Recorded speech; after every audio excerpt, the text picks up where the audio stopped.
Oprah noticed the trembling first. It wasn't from the cold studio air conditioning, but from guilt. The world saw Ariana Grande as a strong survivor, but sitting across from her now, Ariana felt like a killer.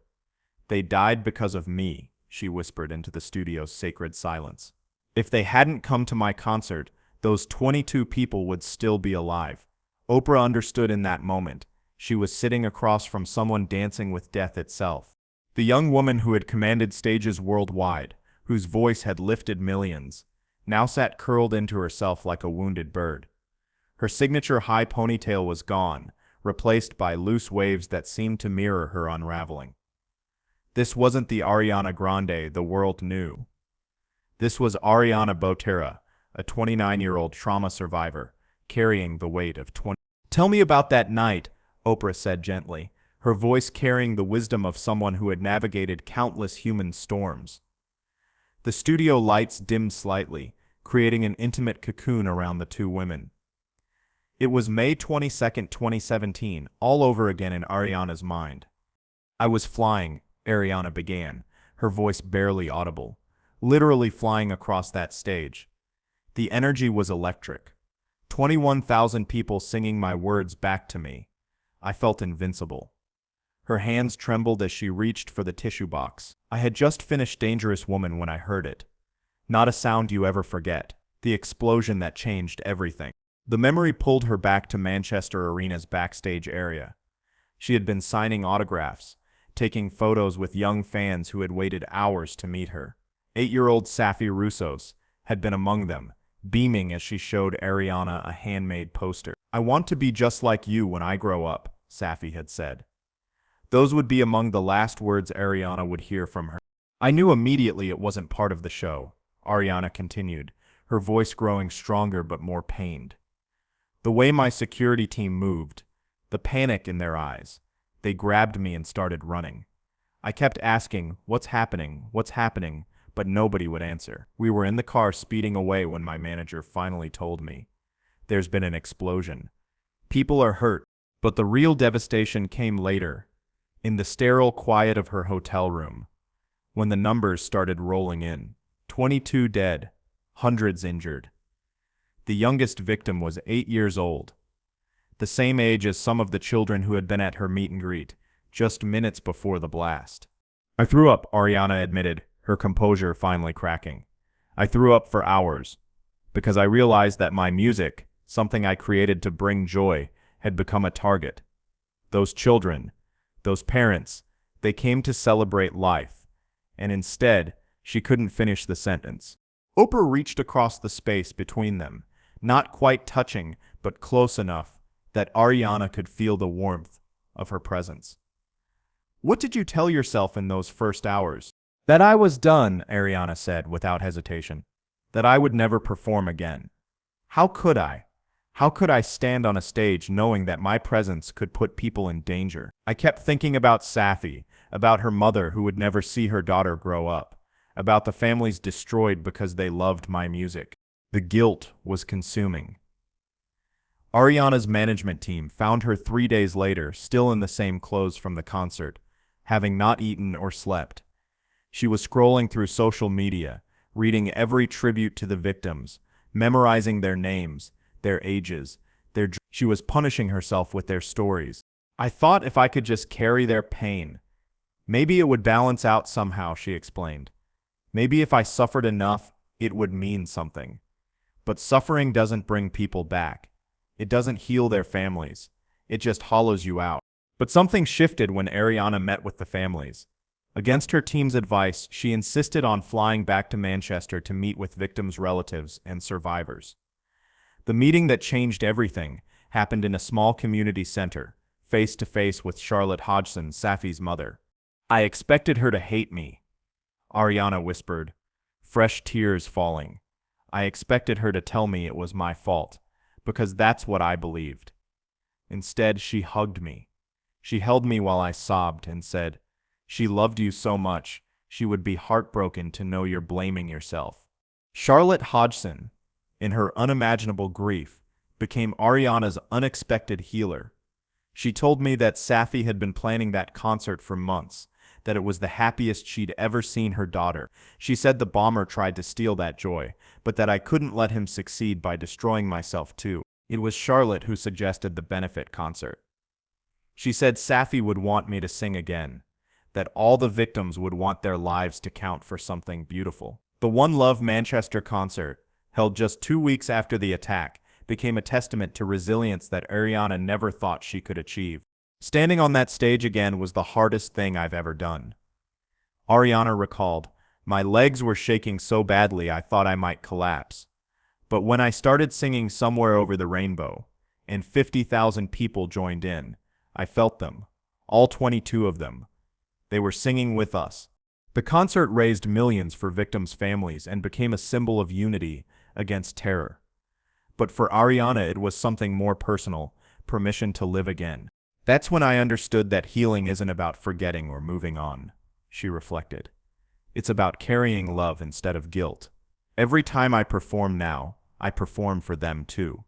They're part of my voice now."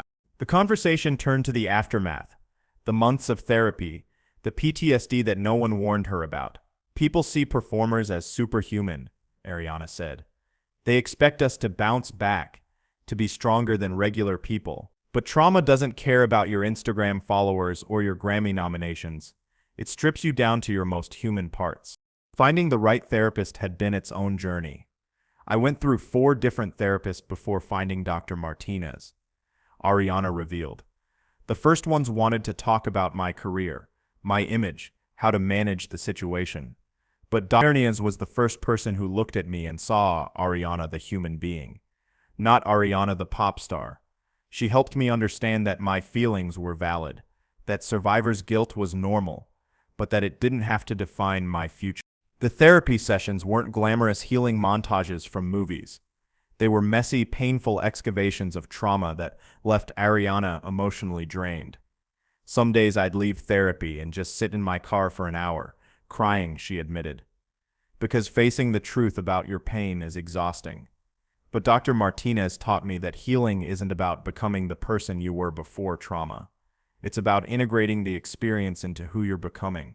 She described the panic attacks that would hit her randomly, in grocery stores, when someone dropped something loud, in elevators when too many people crowded in, during interviews when questions came too fast. "I'd be in the middle of a photo shoot, smiling and posing, and suddenly I'd be back in that arena, hearing that explosion, feeling that terror." The attacks were unpredictable and humiliating, especially when they happened in public spaces where maintaining composure felt essential to her career. "The worst part was the silence," she continued. "When everything got quiet, that's when I could hear the screams again. I couldn't sleep in complete silence for months. I had to have music or television playing constantly, just to drown out the memories. But gradually, with therapy and the support of the survivors' families who had embraced her, Ariana began to reclaim her life. She learned that survival could be an act of defiance, that joy could be a form of resistance. I realized that the bomber wanted to create fear, to make people afraid to gather, to celebrate, to love," she said, her voice growing stronger. "Every time I step on stage now, every time someone comes to a concert, despite their fear, we're proving that love is louder than hate." The interview took an unexpected turn when Oprah asked about the physical reminders Ariana carries. She hesitated, then slowly rolled up her sleeve to reveal a small tattoo on her wrist, 22 in delicate script, surrounded by tiny stars. "1 star for each person we lost," she explained. "I got it on the first anniversary. It's my promise to them that they'll never be forgotten, that their lives mattered, that they changed me in ways that will last forever." But the healing process wasn't linear.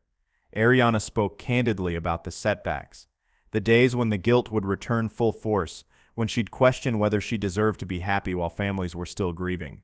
"There was a day, maybe 6 months after Manchester, when I was laughing at something stupid my brother said, and suddenly I felt terrible," she recalled.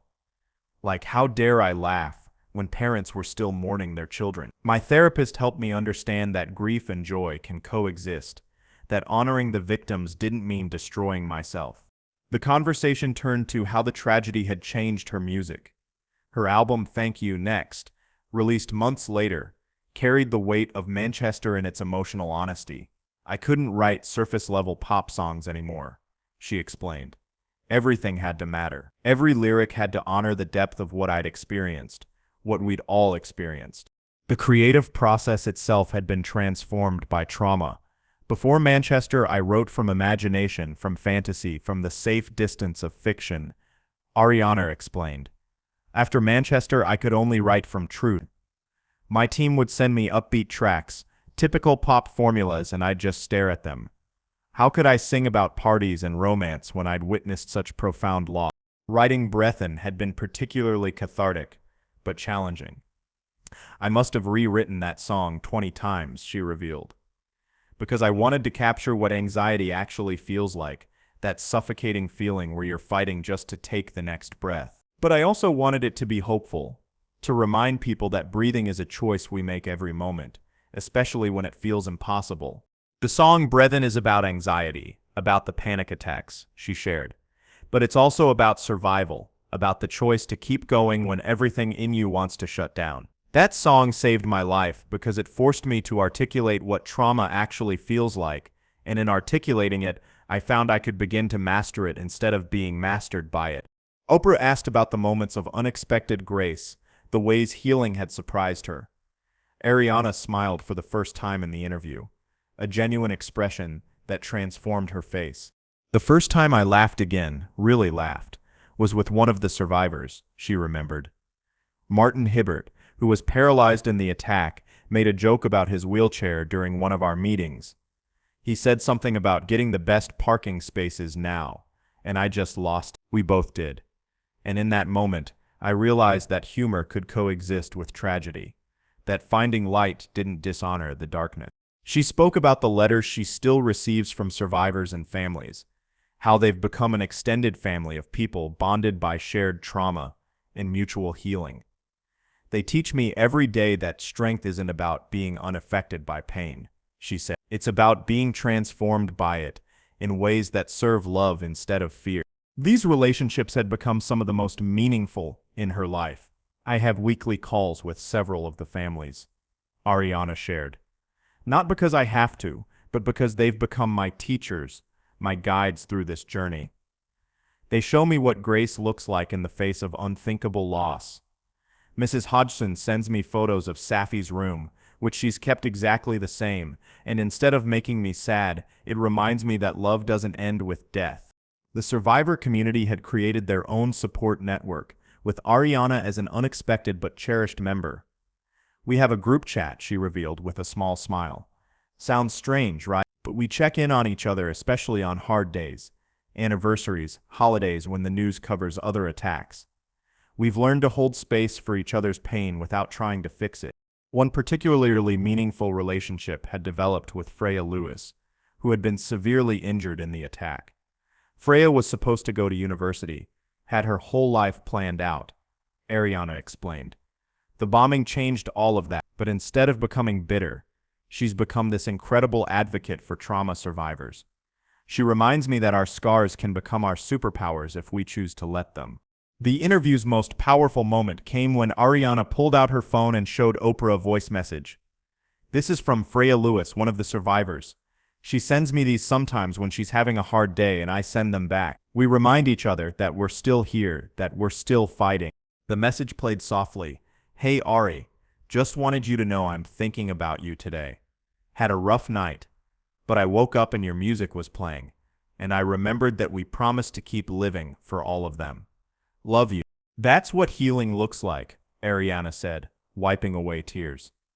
It's not about getting over it or moving past it. It's about growing around it, letting it shape you into someone who can hold both pain and love simultaneously.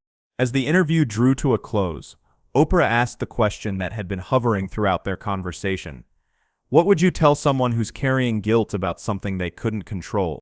Ariana was quiet for a long moment, considering the weight of the question. I would tell them what Charlotte Hodgson told me, that the people we've lost, they would want us to live. Not just survive, but really live. With full hearts, with joy, with purpose. That guilt is just another way of making their deaths about us instead of about the love they brought to the world. She continued, her voice growing stronger, and I would tell them that healing isn't a destination, it's a daily choice. Some days you choose it and some days it chooses you, but either way you keep going. Because the alternative, letting trauma win, letting fear silence love, that's not honoring anyone. The final moments of the interview were spent in comfortable silence. Two women who had found understanding across the space of shared human experience. Oprah had witnessed countless stories of triumph and tragedy, but something about Ariana's journey from victim to healer resonated in a way that would stay with her. You know what strikes me most about your story, Oprah reflected, is how you've transformed your platform. You could have retreated, could have focused solely on entertainment, but instead you've become an advocate for trauma survivors everywhere. Ariana nodded thoughtfully. I realize that my voice reaches millions of people, and with that comes responsibility. If I can help even one person feel less alone in their struggle, if I can show them that it's possible to carry trauma without being destroyed by it, then maybe there's purpose in what happened to us. She had indeed used her platform differently since Manchester. Her concerts now included mental health resources, her social media promoted trauma awareness, and she had quietly funded therapy programs for young survivors of various tragedies. I don't talk about all of it publicly, she admitted, because the work isn't about recognition. It's about service. It's about turning my pain into purpose. Before we end, Oprah said softly, is there anything you want to say directly to the families, to the survivors who might be watching? Ariana looked directly into the camera, her eyes clear and purposeful. I want them to know that they saved me as much as I hope I helped them. That their grace in the face of unimaginable loss taught me how to be human in a way I never understood before. And that every single day I carry their loved ones with me. Not as guilt, but as light. They're part of every note I sing, every breath I take, every choice I make to choose love over fear. She paused, her voice breaking slightly but remaining strong. To the families who lost someone that night, your children, your parents, your friends, they mattered. Their lives created ripples of love that are still spreading, still healing, still changing the world, and to the survivors still fighting. We're in this together. All of us. Forever.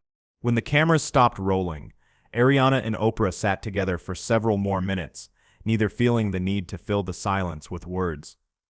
They had touched something profound, something that transcended entertainment, or even inspiration. They had witnessed the alchemy of turning trauma into purpose, grief into grace. Thank you, Ariana whispered finally, for letting me tell their story. No, Oprah replied. Thank you for showing us what resurrection looks like. The studio lights dimmed, but the impact of their conversation would continue to ripple outward, reaching people who needed to know that survival was possible, that guilt could be transformed into love, and that even in our deepest darkness, we are never truly alone. In the months following the interview, Ariana would continue her healing journey, performing with a new sense of purpose, using her platform to support trauma survivors, and proving every day that sometimes the most powerful thing you can do is simply keep singing, keep love, keep living, not despite the pain, but because of what the pain has taught you about the preciousness of life itself.